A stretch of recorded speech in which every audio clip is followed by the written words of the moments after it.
just come home from a grocery haul and I thought I would do the introduction now because it would have been exactly the same, and also I can express a couple of frustrations that I'll probably forget while I'm filming the haul. The 4-week spends are back and I'm sort of not sure what to do with them, because if I focus on stockpiling, it's not very good footage to share. People are like, whatever. And week to week, sometimes I chase the markdown, sometimes I chase the specials, and I will stockpile up on that. So our grocery hauls are kind of not consistent. Coming up to June, July, our Woolworths Everyday Rewards 10% will finish. So I've been using that to massively stockpile. So the Coles grocery hauls are for the little shopping things, and the Woolworths are for the bigger shops to tide us over. So now that these are in, I thought, right, let's look at how much it costs us to eat.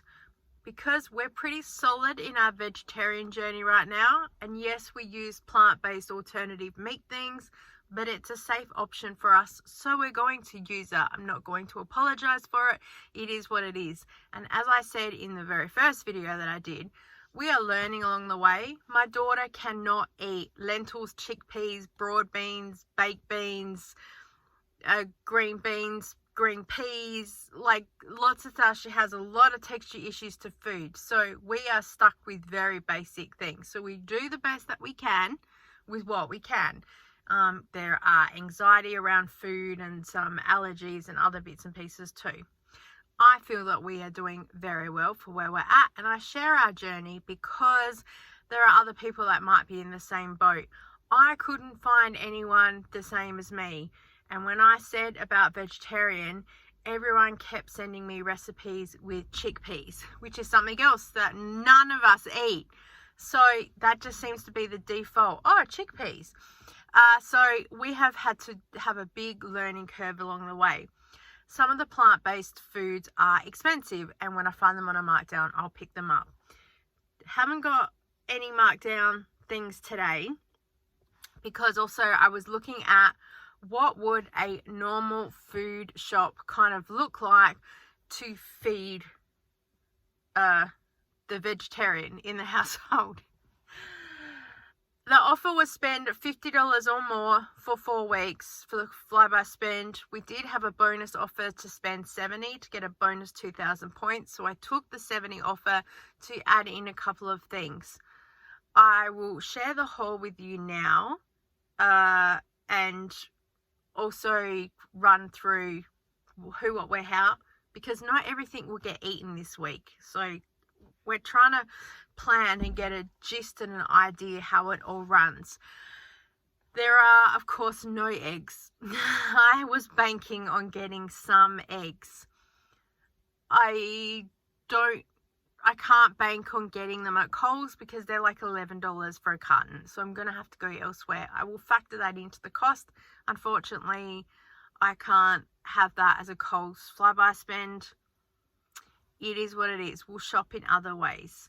So I think for the next couple of weeks, this will be an experiment to see how much it really does cost us and why and how we save, because yeah, there's a few tips and tricks in there that I thought that I would share, because it's what we do and it's how we're frugal. Here is the haul, and as you can see, it's mostly all vegetarian things because I was trying to look at how much specifically just for my daughter. To the side there, you can see we've got some chicken nuggets because we had run out, and I figured because I was doing the $70 spend, I could then purchase them, and then technically they were free by the time the Flybuys rewards come in. So that's not part of the main shop, but it is there because it's there. I always pick up schnitzels and burgers when they are in the shop because they're not always there. I will pay whatever is there to make sure I have secured the goods. I can't remember if they were on sale or not. I will have to check my receipts. We have tried other burgers and schnitzel based things and they're just they don't live up to it. So V2 is where it is at and is what we keep. Got some garlic bread up there at the back. Got 2 packets of Singapore noodles, 1 packet with this beetroot slaw I mixed through with some sort of teriyaki sauce or something. The other packet is in the cupboard for a spare backup. Sometimes my son will have teriyaki noodles on their own. He doesn't like the beetroot slaw mixed in with it, but it is a good alternative. Oh, we're back to the garlic bread. There we go. That's something that everybody in the house does enjoy, so that's really good. And then all those 3 things together help. That makes 1 meal. Chicken schnitzel is a meal and burgers are a meal, so up to 3 meals so far. This spinach and ricotta and galotti, I just cooked that. We put through a red passata sauce with it, so that's the 4th meal. And we've got a Chobani chocolate oat milk and a minor figures. I'm finding that I can only get 1 or 2 of these at a time, because otherwise if they sit for too long, they separate. I know they probably sit for a while in the supermarket anyway. I got some broccoli, that is my daughter's favorite vegetable, as well as this massive cauliflower. This week fresh was best and cheaper than frozen, but sometimes frozen is cheaper, so I picked that up. I also picked up a packet of taco seasoning mix because I need it for the cupboard, and a packet of chow mein meats. I really like chow mein. The rest of the family don't, but from time to time I do get part of a cabbage in one of like the free food hampers, or if the neighbours clearing out some of their things, they'll give us stuff. So I just got them as a bit of a backup. My son really likes tacos, so I got that seasoning sitting there. Packet of frozen carrots, corn and peas. These are really good to put into lasagnas and things and bulk up any veggies. My daughter doesn't like peas, so I will pick them out, but at least the carrots pre-chopped and the corn makes it easier for me to get dinner ready quick. And then the peas I can save to put into a fried rice for my son. And then in this bag is just mushrooms that I will chop up to put in the V2 mincemeat, so I can do a lasagna base for my daughter. And also she has mincemeat with veggies mixed through it, some passata sauce, and she does macaroni. So the total here is $71.16 for everything that's here. I paid for it with Flybuys dollars as well, so that will cover her for at least 4 if not 5 meals. Meal number 1 is the noodles that are here with the beetroot slaw. We have half a jar left here of teriyaki sauce. This was the only one I could find in store at the time. The Master Foods, I got it a couple of shops ago, and we use about half a jar. So the noodles just go into a bowl, and I pour boiling water over the top of it and then give it a mix for them to separate. It only takes about a minute. I cook off the beetroot slaw, and then I dump the sauce in there and the noodles as well.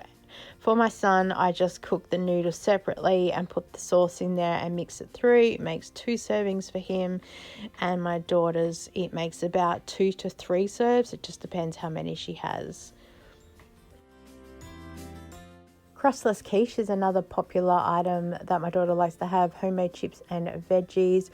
Pasties that we can get them if they don't have the beef mince in them are really popular as well, with some more homemade chips. I have been buying 1 or 2 other plant-based things from Woolworths, especially if they're a markdown, to give them a go. So these ones were the tenderloins, and she did enjoy those. So yay, I can add another thing to the list. I'll be keeping my eye out. And again, another of noodle dishes. This time I found some chicken pieces marked down, so we gave those a go. Unfortunately, we weren't a fan of them, so she won't be having those again, but at least she tried, cooked them off. This is her saying, "Don't film me." But yeah, it's still a journey, as we say, so thank you for coming along with me. I so appreciate you all, and I'll see you next time. Bye.